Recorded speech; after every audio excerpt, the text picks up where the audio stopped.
नमस्कार, मैं दीपक कुमार आप सभी का स्वागत करता हूं ताता स्टाइल। दोस्तों, आप सभी से निवेदन है कि वीडियो को देखिए, लाइक कीजिए, शेयर कीजिए और चैनल को सब्सक्राइब कीजिए। दोस्तों, सुप्रीम कोर्ट ने कांग्रेस पार्टी के गालीबाज प्रवक्ता, राष्ट्रीय प्रवक्ता है पवन खेरा को बड़ा जोर का झटका दिया है। जी हां, और यह झटका पवन खेरा के लिए तबाही लाने वाली है, क्योंकि सुप्रीम कोर्ट के झटके के बाद अब पवन खेरा का किस्मत पूरी तरह से योगी आदित्यनाथ सरकार के हाथों में जाकर रुका है। अब योगी आदित्यनाथ जी इस पवन खेरा का पक्का इलाज करेगा, और ऐसा इलाज करेगा कि जीवन में दोबारा यह किसी भी नेता के लिए इस तरीके का बरबोलापन नहीं कर पाएगा, इस तरीके का बदतमीजी नहीं कर पाएगा किसी भी नेता के साथ। दरअसल आप सभी को ध्यान होगा कि पवन खेरा ने पिछले साल 21 फरवरी को मुंबई में एक प्रेस कॉन्फ्रेंस के दौरान प्रधानमंत्री नरेंद्र मोदी जी को बहुत ही भद्दा गाली दिया था। और वह गाली यह था कि उस प्रेस कॉन्फ्रेंस में अडानी के खिलाफ, उस प्रेस कॉन्फ्रेंस में अडानी पर हमला बोलने के लिए एक तरह से प्रधानमंत्री को बीच में लाया गया और उनके दिवंगत पिता दामोदर दास जी के जगह नरेंद्र मोदी गौतम दास नाम बोला गया था, क्योंकि प्रधानमंत्री नरेंद्र मोदी जी का पूरा नाम नरेंद्र मोदी दामोदर दास मोदी है। उसके जगह पे इसने नरेंद्र मोदी गौतम दास मोदी बोला था। एक तरह से प्रधानमंत्री जी के पिताजी का पूरा नाम ही बदल दिया था।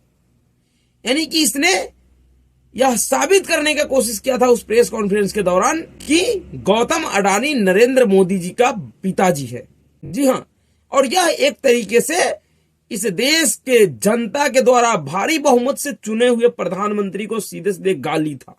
राजनीति में किसी भी तरीके का तीखा टिप्पणी हमला हो सकता है, राजनीतिक बयानबाजी हो सकता है, लेकिन कोई व्यक्ति प्रधानमंत्री जी के पिताजी को गाली दे, जो व्यक्ति का राजनीति से कोई लेना देना न रहा हो, कभी उन्होंने राजनीति देखा भी ना हो, उस व्यक्ति को गाली देना, वो भी दिवंगत व्यक्ति को गाली देना, यह पवन खेरा ने जानबूझकर किया था। क्योंकि इसने एक बार नहीं, दो बार जानबूझ के इस शब्द का उपयोग उस प्रेस कॉन्फ्रेंस में किया था।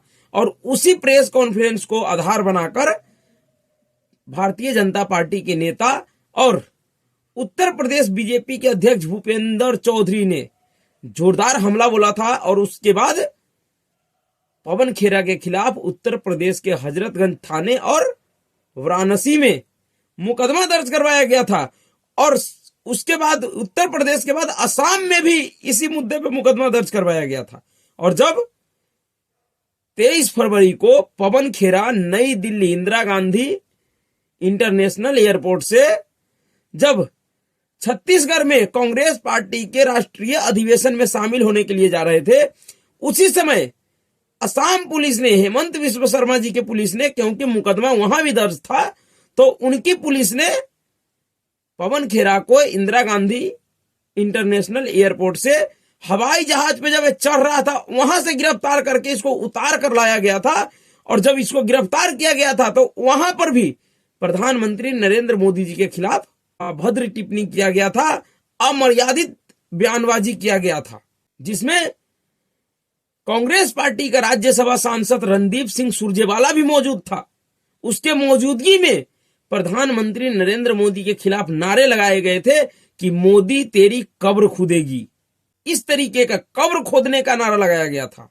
और ये जो पवन खेरा है, यह उसी रणदीप सुरजेवाला के जगह पे है। इससे पहले कांग्रेस पार्टी का राष्ट्रीय प्रवक्ता रणदीप सुरजेवाला हुआ करता था, और वो भी इसी तरीके का बदतमीज और बरबोला प्रवक्ता हुआ करता था।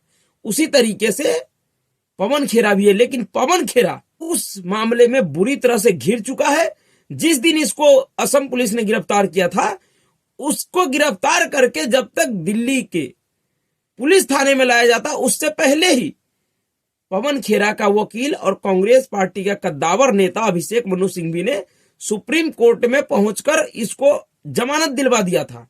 उस समय ऐसा लगा था कि शायद सुप्रीम कोर्ट कांग्रेस पार्टी के प्रभाव में आकर इस तरीके का फैसला किया है, लेकिन पवन खेरा उसी मुकदमे को खत्म करने के लिए, खारिज करने के लिए, एफआईआर को रद्द करवाने के लिए सुप्रीम कोर्ट गए थे।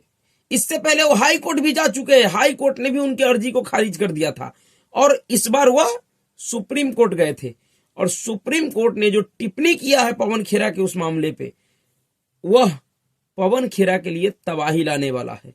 दरअसल सुप्रीम कोर्ट ने कहा है कि बार बार माफी मांगकर मुकदमे से नहीं बचा जा सकता है। आप लोगों का आदत हो गया है कि पहले गलती करो और उसके बाद में माफी मांग लो। आप लोग आदतन अपराधी हैं, इसलिए किसी तरीके का कोई राहत नहीं दिया जाएगा, आपको ट्रायल फेस करना होगा इस मामले में। तो सुप्रीम कोर्ट का इतना कहना पवन खेरा के लिए तबाही लाने वाला है, क्योंकि पवन खेरा को अब योगी आदित्यनाथ की पुलिस और उनके सिस्टम से होकर गुजरना है। और इस समय सभी को पता है कि योगी आदित्यनाथ जी बरबोलों के साथ क्या करता है, उनकी पुलिस बरबोले के साथ क्या करता है। शायद पवन खेरा को इस बात का घमंड था कि उसके पास कपिल सिब्बल, अभिषेक मनु सिंघवी और सलमान खुर्शीद जैसा वकील है, जो पहले इस देश का कानून मंत्री तक रह चुका है। वो इनको जमानत दिलवा देगा, उनके ऊपर से आरोप खत्म करवा देगा, एफआईआर रद्द करवा देगा और हमारा कुछ नहीं बिगड़ेगा। तो उस पवन खेरा को शायद अब समझ में आ रहा होगा कि अब उनके साथ आगे क्या होने वाला है, किस बड़े तबाही में वो फंस गए हैं। उनका एक छोटा सा बरबोलापन इतना महंगा पड़ेगा, यह तो पवन खेरा को भी नहीं पता होगा। दरअसल सुप्रीम कोर्ट ने जो कहा है उसको सुनना चाहिए। सुप्रीम कोर्ट में जस्टिस बी.आर. गवई और जस्टिस संदीप मेहता की पीठ ने कहा कि वो हाई कोर्ट के आदेश में हस्तक्षेप करने की इच्छुक नहीं है। पीठ ने खेरा की ओर से पेश हुए वरिष्ठ वकील सलमान खुर्शीद से कहा कि आप माफी पर माफी मांगे जा रहे हैं, क्षमा करें, हम इच्छुक नहीं हैं।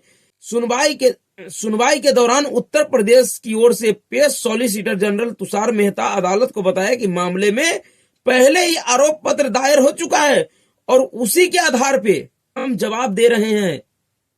यानी कि जिस मामले में उत्तर प्रदेश पुलिस ने, योगी आदित्यनाथ जी के सरकार ने पहले ही चार्जशीट दाखिल कर दिया है, आरोप पत्र दाखिल हो गया है, अब सिर्फ पवन खेरा के मामले को सुनकर, उनके पक्ष को सुनकर सिर्फ उसके ऊपर आरोप तय करना है और आरोप तय होने के बाद उसको सजा सुनाना है।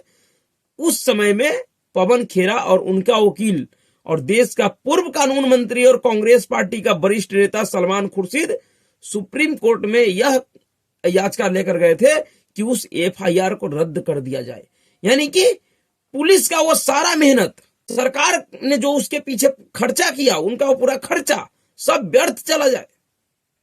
इन लोगों का ऐसा सोच है और इस तरीके से लोग सोचते हैं कि अगर कोई मुकदमा मेरे ऊपर हुआ है, उसकी बेशक कितना भी जांच हुआ हो, पुलिस उसके पीछे कितनी भी मेहनत किया हो, अगर हम प्रभावशाली है तो हम उस मामले को ही खारिज करवा देंगे। और इसी सोच के जरिए सलमान खुर्शीद जी गए थे अदालत में, लेकिन सुप्रीम कोर्ट ने सलमान खुर्शीद जी से कहा है कि आप बार बार माफी मांगे, हम माफ करने की इच्छुक नहीं है और आपको ट्रायल फेस करना पड़ेगा। तो अब एक चीज स्पष्ट हो गया है कि जिस तरीके से राहुल गांधी के ऊपर उनके अपने बरबोलेपन के कारण गुजरात जिला अदालत ने उनको उनके औकात दिखा दिया था, उसी तरीके से कांग्रेस पार्टी के इस बरबोले प्रवक्ता, गालीबाज प्रवक्ता पवन खेरा को भी अब लखनऊ की जिला अदालत और योगी आदित्यनाथ जी का सरकार इनको इनकी औकात दिखाएगा। शुरू में ही हम लोग कहे थे कि यह योगी आदित्यनाथ जी के पाले में सुप्रीम कोर्ट ने जो गेंद डाला था कि जो असम में और उत्तर प्रदेश में जो एफआईआर हुआ था इसके खिलाफ, उन सारे एफआईआर को क्लब करके उत्तर प्रदेश में इस केस की सुनवाई का आदेश सुप्रीम कोर्ट ने दिया था। उसी समय सभी लोग कहे थे कि उत्तर प्रदेश में योगी आदित्यनाथ जी के पाले में यह गेंद डालकर सुप्रीम कोर्ट ने पवन खेरा का तबाही तय कर दिया और ठीक अब उसी तरीके से हो रहा है। और यह जो आदेश है सुप्रीम कोर्ट का, यह और स्पष्ट कर दिया कि अब पवन खेरा के साथ वह होगा जिसका पवन खेरा ने कल्पना नहीं किया होगा। अब शायद इस कांग्रेसी नेता को कानून और सिस्टम क्या होता है वो समझ में आएगा। तो अभी के लिए इतना ही। अगर आपको वीडियो अच्छा लगा तो वीडियो को लाइक कीजिएगा, शेयर कीजिएगा और चैनल को सब्सक्राइब कीजिएगा। नमस्कार।